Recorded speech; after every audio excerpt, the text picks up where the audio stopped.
প্রাচীনকালের একটা সময় ইতালির রাজ্য হুমকির মুখে পড়ে যায়। জেনেভার রাজা ইতালি দখল করার জন্য উঠে পড়ে লাগে। এইদিকে ইতালির রাজা অনেক বৃদ্ধ হয়ে গিয়েছিল, তাই তার পক্ষে বেশি দিন রাজ্য সামলানো সম্ভব ছিল না। অন্যদিকে তার কোনো ছেলেও ছিল না যে রাজার মৃত্যুর পর রাজ্যের দায়ভার সামলাতে পারবে। শুধু একটা মেয়ে ছিল। এটা নিয়ে রাজা ভীষণ দুশ্চিন্তায় ছিল। তখন মার্কো পোলো নামের একজন ব্যক্তি তাকে ভারতের এক মহান রানীর গল্প শোনায়, যেটা শুনে ইতালির রাজার ধারণা পুরোপুরি পাল্টে যায়। কি এমন করেছিল সেই রানী, সেইটাই জানবো আমাদের আজকের গল্প। আজকে আমি আপনাদেরকে শোনাবো 2015 সালে মুক্তিপ্রাপ্ত একটি অসাধারণ সাউথ ইন্ডিয়ান মুভি রুদ্রমা দেবীর গল্প। তবে এই গল্পটা কোনো কাল্পনিক গল্প নয়, বাস্তবেই ভারতে এমন এক রানী ছিল যার জয়গান সারা বিশ্বে ছড়িয়ে পড়েছে। হ্যালো প্রিয়জনেরা, কেমন আছেন সবাই? আমি সাইফ আছি সাথে। আর দেরি না করে সেই রানীর অসাধারণ জীবন কাহিনী আপনাদেরকে শোনানো যাক।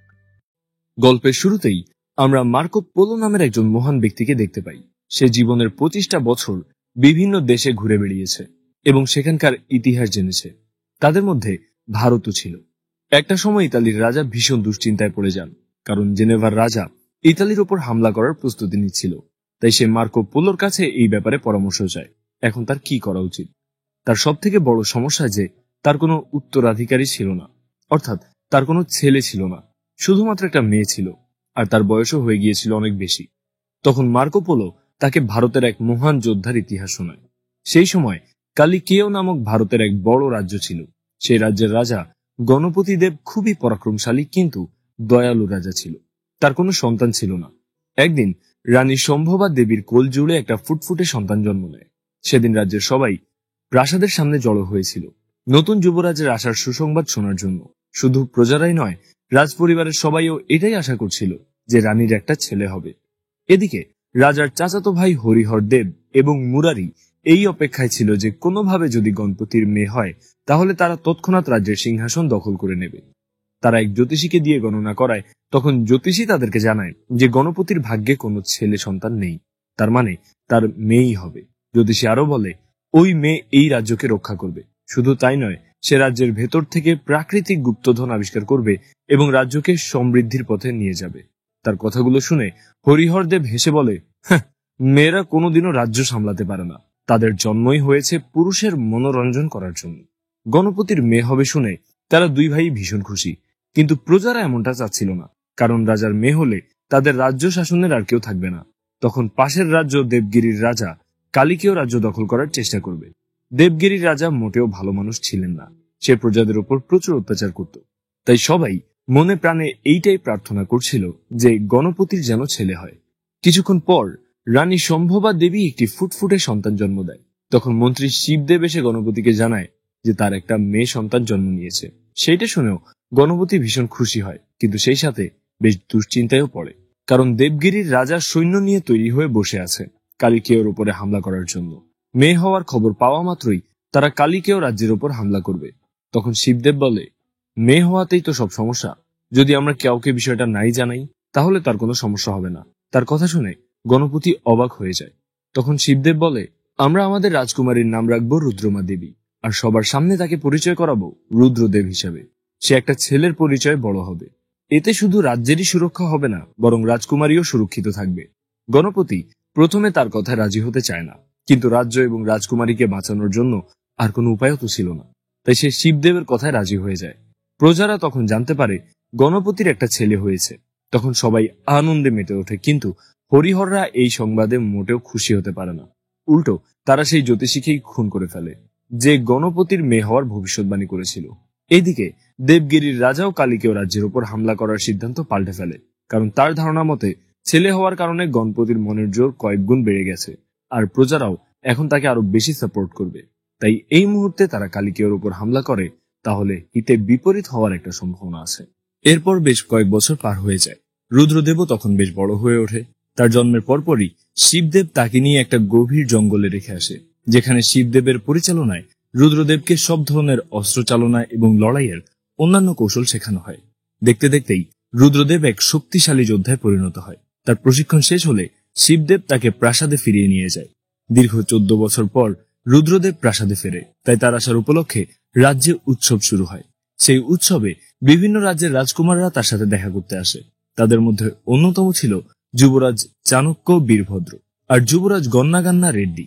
বীরভদ্র এসেই রুদ্রর দিকে বন্ধুত্বের হাত বাড়িয়ে দেয়। অন্যদিকে গনা এসে রুদ্রর সাথে লড়াই করার প্রস্তাব জানায়। গনা রুদ্রর থেকে 2 বছরের ছোট ছিল, কিন্তু লড়াইয়ে তাকে হারানো মোটেও সহজ ছিল না।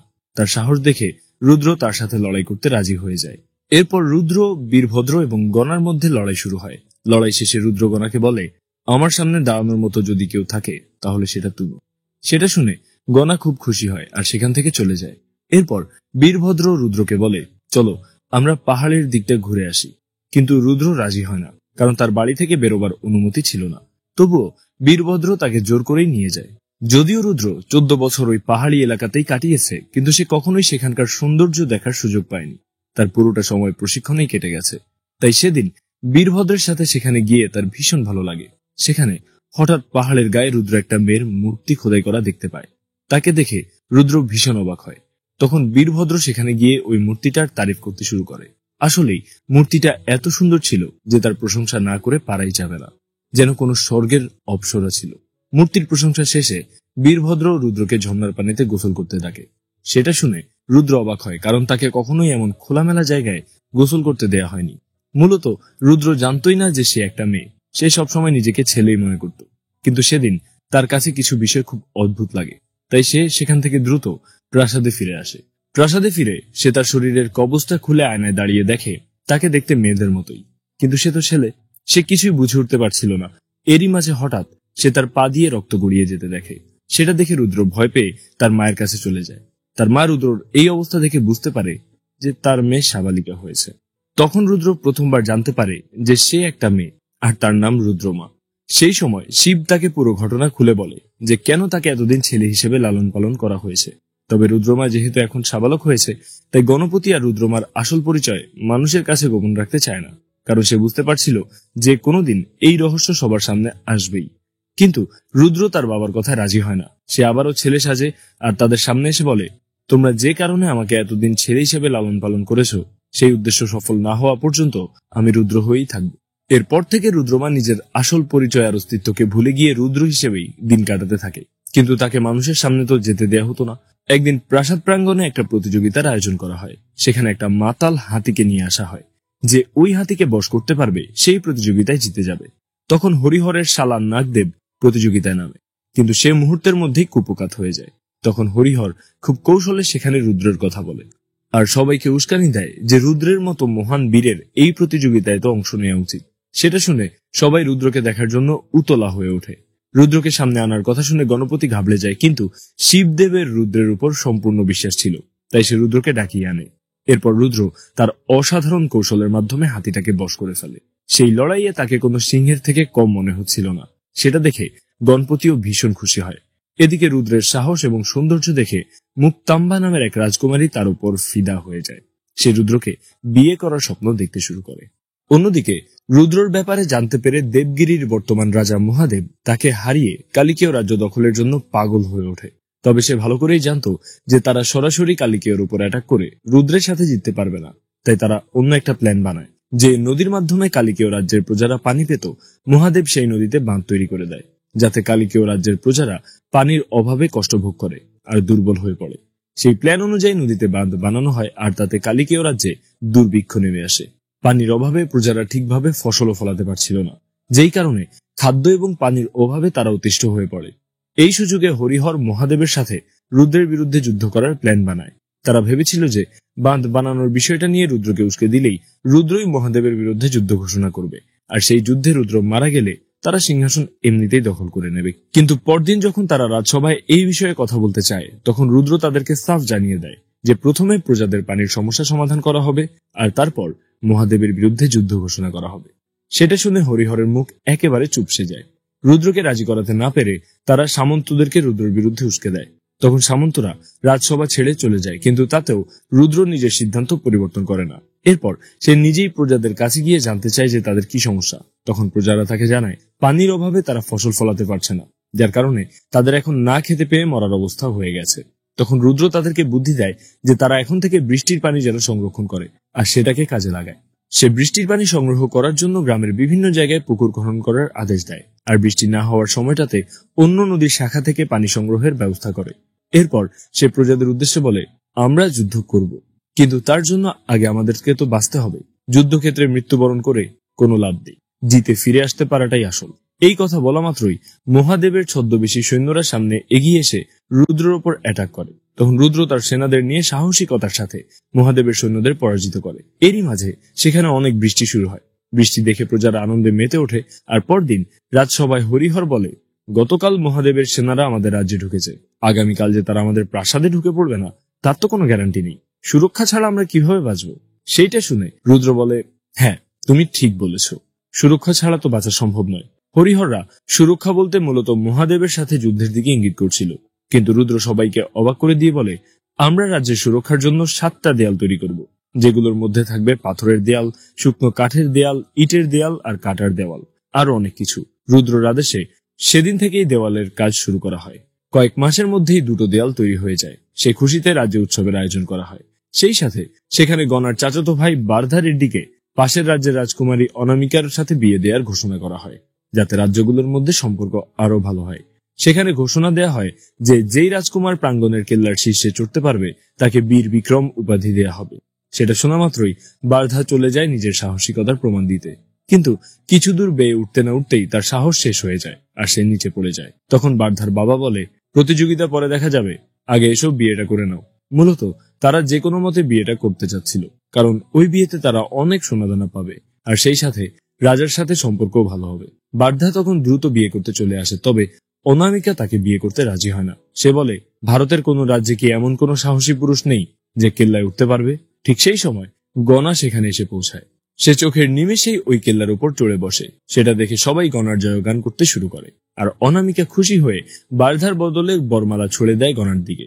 কিন্তু তার উপস্থিতিতে রাজপরিবারের লোকেরা খুশি হতে পারে না, কারণ গনা এখন আর আগের মতো নেই। সেখানে হরিহরের কাছ থেকে আমরা আরো জানতে পারি যে গনা এখন রাজ্য ছেড়ে শিকারিতে পরিণত হয়েছে। সে রাজপরিবারের অংশ হয়েও এখন থেকে রাজপরিবারের বিরুদ্ধে কাজ করছে। সে সামন্তদের কাছ থেকে সোনাদানা ছিনতাই করে নিয়ে যায়। সেটা শুনে রুদ্র ভীষণভাবে ক্ষেপে যায়। সে রাগের মাথায় গনাকে প্রশ্ন করে, তুমি এখানে কেন এসেছো? তখন গনা বলে, আমার বাবাকে আমার চাচা খুব কৌশলে মেরে ফেলেছে, যাতে সে সিংহাসন হাসিল করতে পারে। আমার সাথে হওয়া অন্যায়টা আমি মেনে নিয়েছি, কিন্তু আমার সামনে অন্য কারোর সাথে অন্যায় হবে সেটা আমি মেনে নিতে পারবো না। এইখানে একটা মেয়েকে তার ইচ্ছের বিরুদ্ধে বিয়ে দেওয়া হচ্ছে, এই বিয়ে আমি কখনোই হতে দেব না। এইটা শুনে অনামিকা বলে ওঠে, তুমি ঠিক বলেছ, আমি এই বিয়েতে রাজি নই, কিন্তু বারধা আমাকে ছাড়বে না, তুমি আমাকে এর হাত থেকে বাঁচাও। সেইটা শুনে গনা তৎক্ষণাৎ বারধাকে ঘোড়ার পিঠে নিয়ে সেখান থেকে পালিয়ে যায়। সেই সাথে সেই সোনাদানাগুলো নিয়ে যায় যেটা বিয়ের জন্য তারা হাতাতে চেয়েছিল।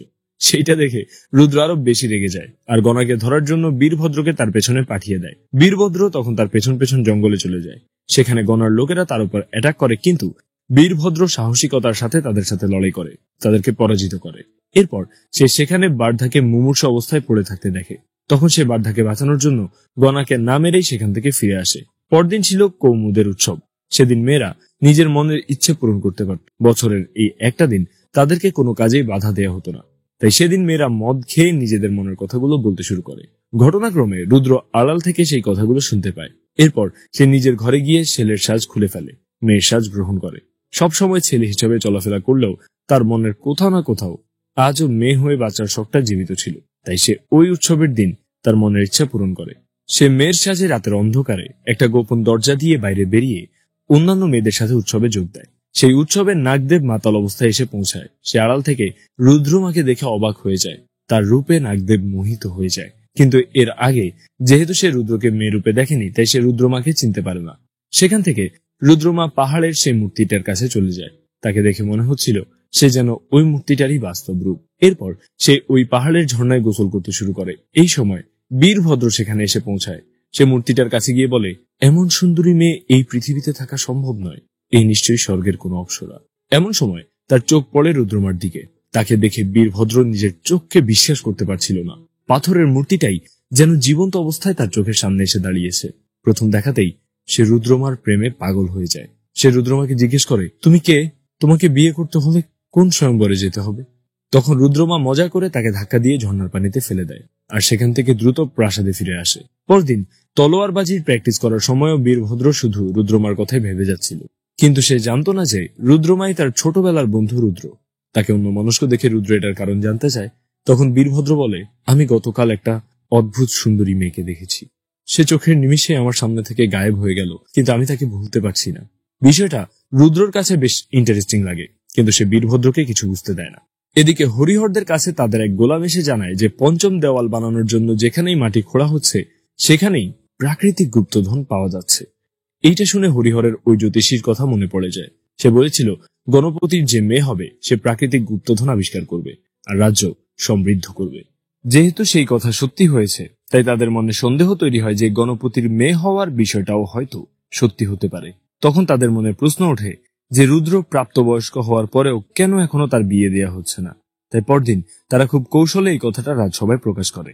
সেটা শুনে শিবদেব বুঝে যায় যে রুদ্রের ওপর সবার সন্দেহ তৈরি হচ্ছে, তাই সে তৎক্ষণাৎ রুদ্রের সাথে রাজকুমারী মুক্তাম্বার বিয়ের ঘোষণা দেয়। নির্ধারিত তারিখ অনুযায়ী রুদ্র এবং মুক্তাম্বার বিয়ের আয়োজন করা হয়। এরই মাঝে নাগদেব রুদ্রমাকে খুঁজতে গিয়ে রাজপ্রাসাদের সেই গোপন রাস্তা সম্পর্কে জেনে যায়, আর সেটাই সে হরিহর দেবকে জানায়। কিন্তু সেই গোপন রাস্তাটা যে কোথায় সেটা আর তাদেরকে বলে না।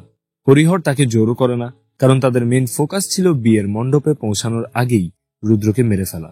তাই তারা নাগদেবকে এই কাজে পাঠিয়ে দেয়। নাগদেব তখন সেই গোপন রাস্তা দিয়ে রাজপ্রাসাদে ঢুকে রুদ্রমাকে দেখতে পায়। তাকে দেখে সে ভীষণ খুশি হয়ে যায়। মূলত রুদ্র এই বিয়েতে রাজিই ছিল না, তাই সে মহলের ভেতর মেয়ে সেজেই বসেছিল। তবে নাগদেব তখন তার সামনে আসে না, কারণ তাকে অন্য কাজের দায়িত্ব দেওয়া হয়েছিল।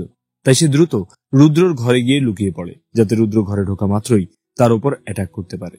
তখন সে আড়াল থেকে দেখতে পায় রুদ্রমা সেই ঘরে ঢুকে ছেলের বেশ ধারণ করে।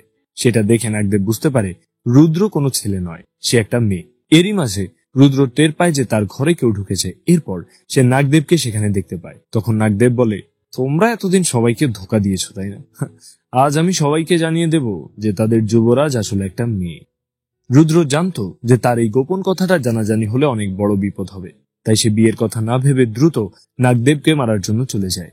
এদিকে সে বিয়ের মণ্ডপে না পৌঁছানোর কারণে তার পরিবারের লোকেরা ভীষণ দুশ্চিন্তায় পড়ে যায়। এমনকি সৈন্যরা সারা রাজ্যে তাকে খুঁজতে বেরিয়ে পড়ে।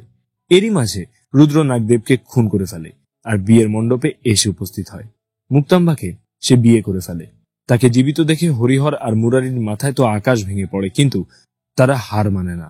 তারা এইবার রুদ্রকে ঘায়েল করার জন্য গণা রেড্ডির নাম ব্যবহার করার প্ল্যান বানায়। পরদিন নতুন দম্পতি প্রজাদের কাছ থেকে আশীর্বাদ নেওয়ার জন্য প্রাসাদের প্রাঙ্গণে জড়ো হয়। সেইখানে হরিহরের লোক একটা হাতির মূর্তি এনে বলে, এই মূর্তিটা গণা রেড্ডি রুদ্রর বিয়েতে উপলক্ষে পাঠিয়েছে। পরক্ষণেই সেই মূর্তিটা ভেঙে হরিহরের ঠিক করা লোকেরা বেরিয়ে আসে। তারা যখনই রুদ্রের উপর অ্যাটাক করতে যায় তখনই সেখানে গণা এসে উপস্থিত হয় আর আগুনের তীরের মাধ্যমে ওই লোকগুলোকে পুড়িয়ে মারে। এইসব দেখে রুদ্র ভীষণ অবাক হয়ে যায়। তখন গণা হরিহর দেবকে বলে, আমি এতটাও কাপুরুষ নই যে রুদ্রকে মারার জন্য ছল চাতুরি করব, তাই পরবর্তীতে কখনো আমার নাম নিয়ে এসব করার চেষ্টা করবেন না। এই কথা বলেই গণা সেখান থেকে চলে যায়। তখন রুদ্র বীরভদ্রকে পাঠিয়ে দেয় তাকে ধরে আনার জন্য, কারণ গণা সামনে থাকলেই জানা যাবে আসলে এই কাজটা কে করেছে। বীরভদ্র তখন বন্ধুর কথা মতো গণাকে ধরে আনতে চলে যায়, কিন্তু ধরতে পারে না। গণা তার আগেই প্রাসাদের সীমানা থেকে বেরিয়ে যায়। রুদ্র প্রাসাদের কেল্লায় দাঁড়িয়ে এসব দেখছিল। গণা প্রাসাদের সামনে থেকে বের হয়ে রুদ্রকে হুমকি দেয় যে আমি কাপুরুষের মতো তোমাকে পেছন থেকে আঘাত করব না, আমি তোমাকে নিজের হাতে সামনে থেকে খুন করব। এই কথা বলে গণা সেখান থেকে চলে যায়। এরপর রুদ্র হরিহর এবং তার ভাইকে রাজসভা থেকে বহিষ্কার করে। আর যতদিন গণার কথার সত্যতার প্রমাণ করা না হচ্ছে ততদিন তাদের সব ধরনের রাজকার্য থেকে দূরে থাকতে বলে। হরিহররা রেগে গিয়ে নতুন একটা প্ল্যান বানায়। তারা মাদিনিকা নামের একটা মেয়েকে মুক্তাম্বার দাসী হিসেবে প্রাসাদে পাঠায়, যাতে সে প্রাসাদের সব গোপন তথ্য তাদেরকে জানাতে পারে। এদিকে দেবগিরির মহাদেবও রুদ্রকে মারার জন্য ওঁত পেতে বসেছিল। তাই শিবদেব একটা নতুন প্ল্যান করে। সে প্রজাদের সব আখের ফসল প্রাসাদে এনে রাখে আর প্রজাদের ব্যবহার করা খাবারের এঁটো পাত্রগুলো জোগাড় করে প্রাসাদের বাইরের দেয়ালে ছড়িয়ে ছিটিয়ে ফেলে রাখার নির্দেশ দেয়, যাতে বাইরের কেউ দেখে মনে করে যে রাজপ্রাসাদের ভেতর অনেক সৈন্য আছে। মহাদেবরা শিবদেবের এই কৌশলে আটকে যায়। রাজপ্রাসাদে এত সৈন্যের উপস্থিতি দেখে সে ভয় পেয়ে যায়। সেদিন ছিল রুদ্র আর মুক্তাম্বার বাসর রাত। রুদ্র বুঝে উঠতে পারছিল না যে সে এই মেয়েটাকে কিভাবে সবকিছু বোঝাবে। তাই সে মুক্তাম্বাকে বলে, আমি একটা ব্রত পালন করছি। যতদিন না আমি আমার রাজ্যকে শত্রুদের হাত থেকে মুক্ত করতে পারবো ততদিন আমি বিবাহিত জীবন শুরু করব না। মুক্তাম্বার কাছে বিষয়টা খারাপ লাগে ঠিকই, কিন্তু সে চুপচাপ রুদ্রের কথা মেনে নেয়। এরপর রুদ্র সম্পূর্ণভাবে রাজকাজে মন দেয়। সে সাহসিকতার সাথে অনেক যুদ্ধে লড়াই করে আর অনেক রাজ্য জয় করে। তার বীরত্বের কথা সারা ভারতে ছড়িয়ে পড়ে। একদিন রাজকুমারীরা শাড়ি কিনছিল। সেখানে শাড়িওয়ালা সেজে মহাদেবের পাঠানো লোক মাদিকিনিকাকে একটা শাড়ি কিনে দেয়। সেখান থেকে আমরা জানতে পারি যে মাদিনিকা শুধু হরিহরের হয়েই কাজ করছিল না, সে মহাদেবেরই গুপ্তচর ছিল। এমন সময় সেনাপতি সেখানে ছুটে আসে, কারণ সে জানতে পেরেছিল যে প্রাসাদে মহাদেবের লোকেরা দ্রুত ঢুকে পড়েছে। তাকে দেখেই সেই শাড়িওয়ালা লোকটা তার আংটির ভেতরে থাকা বিষ খেয়ে আত্মহত্যা করে ফেলে, আর মাদিনিকা সেই শাড়িটা নিয়ে আড়ালে চলে যায়। সেনাপতি জানতো না যে মাদিনিকাও মহাদেবের লোক, তাই সে মাদিনিকাকে ছেড়ে দেয়। এরপর মাদিনিকা সেই শাড়িটা খুলে দেখে সেখানে লিখা রয়েছে, শাড়িওয়ালা আমার পাঠানো লোক, সে তোমাকে সাহায্য করবে। আর এই মেসেজটা তাকে পাঠিয়েছিল মহাদেব।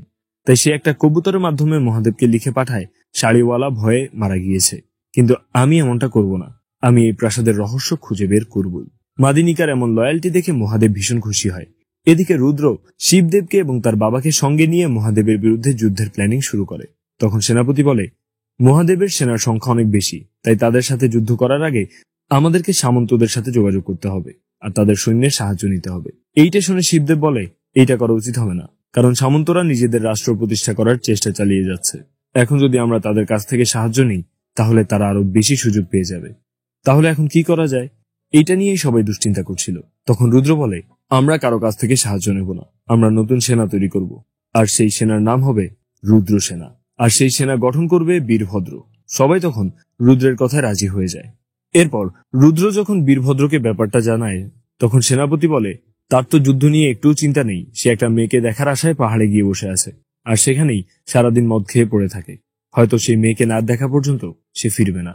কথাটা শুনে রুদ্র টেনশনে পড়ে যায়। এরপর সে বাধ্য হয়ে রুদ্রমা সেজে বীরভদ্রের সঙ্গে দেখা করতে যায়। তাকে দেখে বীরভদ্র তাকে বিয়ে করতে চায়। তখন রুদ্রমা বলে, তোমাকে বিয়ে করে কি লাভ? মানুষ বলে তোমার নাকি মদ খেয়ে পড়ে থাকা ছাড়া কোনো কাজ নেই। তোমাকে রুদ্র যে দায়িত্বগুলো দিয়েছে সেগুলো তো তুমি পালন করতে পারোনি। সেটা শুনে বীরভদ্র বলে, ঠিক আছে, আমি তাহলে আগে আমার দায়িত্ব পালন করব, তারপর এসে তোমাকে বিয়ে করব। সামনের মাসে বিয়ের জন্য কিন্তু প্রস্তুত থেকো। এই কথা বলে বীরভদ্র সেখান থেকে চলে যায়। তার কথাগুলো রুদ্রমার অনেক ভালো লাগে, কারণ সেও মনে মনে ততক্ষণে বীরভদ্রকে ভালোবাসতে শুরু করেছে। এরপর বীরভদ্র যখন প্রজাদের কাছে গিয়ে রুদ্রসেনা তৈরির ব্যাপারে কথা বলে, তখন সবাই তার বিরোধিতা করে। তারা বলে, সামন্তরা যেভাবে আমাদের কাছ থেকে জোর করে কর আদায় করছে, এভাবে চলতে থাকলে কেউ রুদ্রসেনায় যোগ দেবে না, বরং গনা রেড্ডির সাথে গিয়ে যোগ হবে, কারণ সেই একমাত্র আমাদের সাহায্য করার চেষ্টা করছে। তার কথাগুলো শুনে বীরভদ্র ভীষণ অবাক হয়ে যায়, কারণ রুদ্র অনেক আগেই প্রজাদের কর মাফ করে দিয়েছিল, যাতে তারা ঠিকভাবে ফসল ফলিয়ে জীবনযাপন করতে পারে। কিন্তু সামন্তরা তার আদেশ অমান্য করে লুকিয়ে লুকিয়ে প্রজাদের কাছ থেকে কর আদায় করত। বীরভদ্র প্রাসাদে ফিরে ব্যাপারটা রুদ্রকে জানায়। তখন রুদ্র বলে, গনা আমাদের প্রজাদের মন জয় করে নিয়েছে, কিন্তু এমনটা চলতে দেয়া যাবে না। এরপর গণপতি সব সামন্তদের বলে, যে সামন্ত রাজার আদেশের বাইরে গিয়ে কর আদায় করবে তাকে রাজ্য থেকে বহিষ্কার করা হবে। আর সেই সাথে বীরভদ্রকে আদেশ দেয় সেনাপতিকে নিয়ে রুদ্রসেনা গঠনের জন্য। সেইটা শুনে সামন্তরা ঘাবড়ে যায়। তারা বলে, সেনাপতি যদি রুদ্রসেনা গঠনে ব্যস্ত থাকে তাহলে সেই সুযোগে গনা এসে আমাদেরকে মেরে ফেলবে। এখন পর্যন্ত 12 জন সামন্তকে খুন করেছে, আমাদের মারতেও তার সময় বেশি লাগবে না। এইটা শুনে রুদ্র রেগে গিয়ে বলে, এত বড় রাজ্যের সামন্ত হওয়া সত্ত্বেও তোমাদের এমন কথা বলতে লজ্জা করে না? তোমরা আশেপাশের জঙ্গলগুলোতে ছড়িয়ে পড়ো, গনাকে খুঁজে বের করো, তাকে যেভাবেই হোক মরতে হবে। কিন্তু গনার এইসব নিয়ে কোনো মাথা ব্যথা ছিল না। যে সামন্তরা প্রজাদের উপর অত্যাচার করত তাদেরকে সে জঙ্গলে ধরে নিয়ে মেরে ফেলত, আর তাদের অন্যায়ভাবে আত্মসাৎ করা ধন সম্পত্তি লুট করে নিয়ে প্রজাদের মধ্যেই বিলিয়ে দিত। এরই মাঝে এক সামন্ত গনাকে খুঁজে বের করে, কিন্তু তার শক্তির কাছে তাদেরকে হার মেনে নিতে হয়। তখন গনা সেই সামন্তকে খুন করে আর তার সৈন্যদেরকে নিজের দলে সামিল করে নেয়। এভাবেই তার দলের সদস্য বাড়তে থাকে আর সে আরো শক্তিশালী হতে থাকে। দেখতে দেখতেই সে আশেপাশের রাজ্যের সব সৈন্যকে নিজের দলে ফিরিয়ে নেয়। এদিকে রুদ্র প্রজাদের উপকারের জন্য বিভিন্ন ধরনের কাজকর্ম চালিয়ে যায়। সে তার রাজ্য এবং তার প্রজাদের সমৃদ্ধশালী করার জন্য যা করা প্রয়োজন তা সবকিছুই করে, যে কারণে সারা ভারতবর্ষে তার জয়গান শুরু হয়। এরই মাঝে বীরভদ্র রুদ্রসেনা গঠনের কাজে উঠে পড়ে লাগে। অন্যদিকে মাদিনিকা প্রাসাদের ভেতর ঘুরে ঘুরে সব গোপন তথ্য মহাদেবকে পাঠাতে থাকে। রুদ্রসেনার প্রশিক্ষণ শেষ হওয়ার পর বীরভদ্র আবারও সেই ঝর্ণার কাছে গিয়ে রুদ্রমার অপেক্ষা করতে থাকে, কিন্তু অনেকদিন পার হওয়ার পরেও রুদ্রমা তার সামনে আসে না। এরপর একদিন রুদ্র সেখানে তার সঙ্গে দেখা করতে যায়। রুদ্রকে সেখানে দেখে বীরভদ্র অবাক হয়ে জিজ্ঞেস করে, বন্ধু, তুমি এখানে কি করছো? রুদ্র বলে, মানুষের মুখে শুনেছি তুমি নাকি একটা মেয়ের জন্য পাগল হয়ে ঘুরে বেড়াচ্ছ, তাই নিজের চোখে দেখার জন্য আসলাম। সেইটা শুনে বীরভদ্র বলে, তুমি তো মুক্তাম্বাকে নিয়ে ভালোই আছো, এদিকে আমি প্রাপ্তবয়স্ক হয়েও একা একা দিন কাটাচ্ছি। আমার অবস্থা তুমি বুঝবে না, আমি ওই মেয়ের জন্য সবকিছু করতে পারি। সেইটা শুনে রুদ্র বলে, ঠিক আছে, আমি তোমার কথা মেনে নেব যদি তুমি আমাকে তলোয়ার যুদ্ধে হারাতে পারো। সেটা শুনে বীরভদ্র তলোয়ার বের করে রুদ্রের সাথে লড়াই করতে শুরু করে। লড়াই করতে করতে একটা সময় বীরভদ্রের তলোয়ারের আঁচড়ে রুদ্রর কবজ ছিঁড়ে যায় আর তার আসল রূপ বেরিয়ে আসে। মূলত রুদ্রমাও এটাই চেয়েছিল, তাই সে ইচ্ছাকৃত সেদিন বীরভদ্রের সঙ্গে দেখা করতে গিয়েছিল। এরপর সে বীরভদ্রকে সব ঘটনা খুলে বলে। এরপর যখন বীরভদ্র তাকে বিয়ে করতে চায় তখন রুদ্রমা রাজি হয় না। সে বলে, আমার এই জন্মটা রাজ্যের প্রজাদের সুরক্ষার জন্য হয়েছে, তাই পরের জন্মে তোমাকে পাওয়ার চেষ্টা করব। তার কথা শুনে বীরভদ্র ভীষণ রেগে যায়। সে কোনোভাবেই এটা মেনে নিতে পারছিল না যে রুদ্রমা শুধুমাত্র রাজ্যের প্রজাদের কথা ভেবে নিজের সব ইচ্ছা আকাঙ্ক্ষাকে মেরে ফেলবে। তখন রুদ্রমা বীরভদ্রকে অনুরোধ করে তাকে ভুলে যাওয়ার জন্য, কিন্তু বীরভদ্র বলে, তুমি রাজ্যের জন্য নিজের জীবন বিসর্জন দিতে পারো, কিন্তু আমি তোমাকে বিসর্জন দিতে পারবো না। এই কথা বলে বীরভদ্র সেখান থেকে চলে যায়। এদিকে মুক্তাম্বা রুদ্রের ব্রত পালনের উদ্দেশ্য দ্রুত সফল হওয়ার জন্য উপোস করতে শুরু করে। সারাদিন পার হওয়ার পরেও যখন সে তার উপোস ভঙ্গ করছিল না, তখন দাসীরা বিষয়টা রুদ্রকে জানায় আর বলে যে মুক্তাম্বা যদি এভাবেই না খেয়ে পুজো করতে থাকে তাহলে সে খুব দ্রুতই অসুস্থ হয়ে পড়বে। সেটা শুনে রুদ্র মনে করে যে মুক্তাম্বা হয়তো তাকে পাওয়ার জন্যই তার উদ্দেশ্যে পূজা করছে, তাই সে সিদ্ধান্ত নেয় সে মুক্তাম্বাকেও সত্যিটা জানিয়ে দেবে। যেমন কথা তেমন কাজ, সে মুক্তাম্বাকে নিয়ে মহলের ভেতরে চলে যায়। এরপর যখন সে তার কবচটা খুলতে যায় তখন মুক্তাম্বা তাকে বাধা দিয়ে বলে, কবচটা খুলো না, দেওয়ালেরও চোখ আছে, কেউ এর রহস্য জেনে গেলে বিপদ হবে। তার কথা শুনে রুদ্র অবাক হয়ে জিজ্ঞেস করে, তুমি এই রহস্য জানো? মুক্তাম্বা উত্তর দেয়, হ্যাঁ জানি। যেদিন আমাদের বিয়ে হয়েছিল সেদিনই আমি বুঝতে পেরেছিলাম তুমি ছেলে নও, তুমি একটা মেয়ে। সেটা শুনে রুদ্র আরো বেশি অবাক হয়, কারণ বিয়ের আগে যেহেতু মুক্তাম্বা সত্যিটা জেনেই গিয়েছে, তাহলে সে কেন রুদ্রকে বিয়ে করলো? তখন মুক্তাম্বা বলে, তুমি রাজ্যের জন্য নিজের সর্বস্ব ত্যাগ করেছ, তাহলে আমি কি তোমার কাজে এতটুকু সাহায্য করতে পারি না? তবে তুমি এটা মনে করো না যে আমি কষ্টে আছি, বরং তোমার মতো মহান মানুষকে চোখের সামনে দেখে আমি ধন্য। তার কথাগুলো শুনে রুদ্রমা ইমোশনাল হয়ে বলে, আমি আজ থেকে তোমাকে আমার সন্তান হিসেবে গ্রহণ করলাম। তোমাকে বিয়ে দেওয়া এবং তোমার সুখ স্বাচ্ছন্দ্যের খেয়াল রাখা আমার দায়িত্ব। তখন মুক্তাম্বা তাকে জিজ্ঞেস করে, তোমার সাথে বীরভদ্রের বিয়ে কবে হবে? সেটা শুনে রুদ্রমা বলে, এই জন্মে হয়তো বিয়েটা আমার ভাগ্যে নেই। সেটা শুনে মুক্তাম্বার মন খারাপ হয় ঠিকই, কিন্তু সে রুদ্রকে বুঝতে দেয় না, বরং তাকে লক্ষ্য অর্জনের জন্য উৎসাহ দেয়। এরই মাঝে মাদিনীকেও জেনে যায় যে রুদ্রমা আসলে একটা মেয়ে, আর সে তৎক্ষণাৎ এইটা গিয়ে হরিহরদেবকে জানিয়ে দেয়। তারা বিষয়টা জেনে রেগে আগুন হয়ে যায়, কারণ গণপতি এতগুলো বছর ধরে তাদেরকে ধোঁকা দিয়েছে। এরপর তারা মাদিনীকাকে খুন করে ফেলে যাতে এই ইনফরমেশন মহাদেবের কাছে পৌঁছাতে না পারে। পরদিন রাজসভায় গিয়ে তারা দুজন একদম রাজার মুখোমুখি হয়ে বসে। তাদেরকে এমনটা করতে দেখে শিবদেবের মনে সন্দেহ তৈরি হয়। এরপর গণপতি রুদ্রকে রাজা বানানোর এবং তার রাজ্যাভিষেকের ঘোষণা দেয়। সেটা শুনে হরিহররা উচ্চ স্বরে হেসে ওঠে আর বলে, শুধু কি এটুকুই, নাকি আরো ঘোষণা দিতে চাও? শিবদেব খুবই বিচক্ষণ মানুষ ছিল, তাই সে হরিহরের কথাটা বুঝতে পারে। সে হরিহরকে থামিয়ে দিয়ে নিজেই সত্যটা সবাইকে জানিয়ে দেয় আর বলে, রুদ্রমা দেবীকে রুদ্র হিসাবে লালন পালন করার পেছনে দুটো কারণ ছিল। একটা হচ্ছে রাজ্যের সুরক্ষা, আর দ্বিতীয়টা রাজসভার সদস্যদের সুরক্ষা। আর এতগুলো বছরে সে নিজেকে যোগ্য হিসেবে প্রমাণ করেছে। তাই শিবদেব সবাইকে অনুরোধ করে যেন তারা রুদ্রমাকে রানী হিসেবে গ্রহণ করে। তার কথাগুলো শুনে হরিহররা একদম হতবাক হয়ে যায়, কারণ তারা ভেবেছিল এই সুযোগে সবাইকে গণপতির বিরুদ্ধে উস্কে দেয়া যাবে। এরপর রুদ্রমাকে সরিয়ে তারা সিংহাসন দখল করবে, কিন্তু শিবদেবের বুদ্ধিমত্তার জন্য তাদের ষড়যন্ত্র সফল হয় না। পরদিন রুদ্রমা রাজ্যাভিষেকের সময় প্রজারা বিদ্রোহ করে। তারা একটা মেয়েকে রানী হিসেবে গ্রহণ করতে রাজি হয় না। শিবদেব তাদেরকে বোঝানোর অনেক চেষ্টা করে যে এত বছর ধরে রুদ্রমা তার যোগ্যতার পরীক্ষা দিয়ে এসেছে, তাহলে এখন কেন তাকে রানী হিসেবে গ্রহণ করতে আপত্তি করা হচ্ছে। কিন্তু প্রজারা কোনো কথা মানতেই রাজি হয় না। সেই সুযোগে হরিহররাও বেঁকে বসে আর সামন্তদেরকে উস্কে দেয়। তখন সামন্তরাও নিজেদের অঙ্গরাজ্যকে স্বতন্ত্র রাজ্য হিসেবে ঘোষণা দেয়, কারণ তারা কেউই একজন নারীর বশ্যতা স্বীকার করতে চায় না। তখন রুদ্রমা গিয়ে সবাইকে উদ্দেশ্য করে বলে, আমি তোমাদের সুরক্ষার জন্য এতগুলো দিন ছেলে সেজেছিলাম। এইখানে আমার নিজের কোনো স্বার্থ ছিল না। তারপরেও যদি আমাকে রানী হিসেবে গ্রহণ করতে তোমাদের আপত্তি থাকে, তাহলে এই অন্যায়ের জন্য আমাকে যে শাস্তি দেয়া হবে আমি সেটাই মাথা পেতে নেব। তার এই কথা থেকে হরিহররা আরো একটা সুবর্ণ সুযোগ পেয়ে যায়। তারা বলে, আমরা সবাই মিলে আলোচনা করে সিদ্ধান্ত নেব। তখন সব সামন্তদের সাথে আলোচনা করার পর রুদ্রমাকে রাজপ্রাসাদ থেকে বহিষ্কার করা হয়, আর তাকে সব ধরনের হাতিয়ার ব্যবহার করা থেকেও নিষিদ্ধ করা হয়। রুদ্রমা চুপচাপ সেই সিদ্ধান্ত মেনে নিয়ে খালি হাতে প্রাসাদ থেকে বেরিয়ে যায় আর গ্রামের একটা মন্দিরে গিয়ে বসে পড়ে। তার সাথে তখন সেই হাতিটাও চলে আসে, যাকে রুদ্র একদিন বশ করেছিল। কিছুক্ষণ পর বীরভদ্র সেখানে এসে উপস্থিত হয় আর বলে যে প্রজাদের জন্য তুমি নিজের সর্বস্ব ত্যাগ করলে, সেই প্রজারাই আজ তোমাকে প্রাসাদ ছাড়া করলো। এখনো কি তুমি তাদের কথাই ভাববে? ওদের কথা না ভেবে আমার সাথে চলো, আমি তোমাকে আমার স্বপ্নের রানী বানিয়ে রাখবো। কিন্তু রুদ্রমা তার কথায় রাজি হয় না। সে বলে, আমার ভাগ্যে যদি শ্বশুর বাড়ির সুখ লিখা থাকতো তাহলে আমার বাবা আমাকে মেয়ে হিসেবেই লালন পালন করত। আমার এই জন্মটা প্রজাদের জন্য, আর আমি শেষ নিঃশ্বাস পর্যন্ত প্রজাদের সেবা করে যাব। তবে এইবার আর তার কথাগুলো শুনে বীরভদ্র রেগে যায় না, বরং তাকে সাপোর্ট করে আর বলে, আমাকে হুকুম দাও, আমি তোমার জন্য কি করতে পারি। তখন রুদ্রমা তাকে মহাদেবের সৈন্যদেরকে রাজ্যে ঢুকতে বাধা দিতে বলে, কারণ সে জানতো যে তার এই রহস্য জেনে যাওয়ার পর মহাদেব অবশ্যই তাদের রাজ্যের উপরই আক্রমণ করবে। আর তার ধারণা ঠিকও। মহাদেব খবরটা পাওয়া মাত্রই কালীকে ওর রাজ্য দখলের উদ্দেশ্যে বেরিয়ে পড়ে।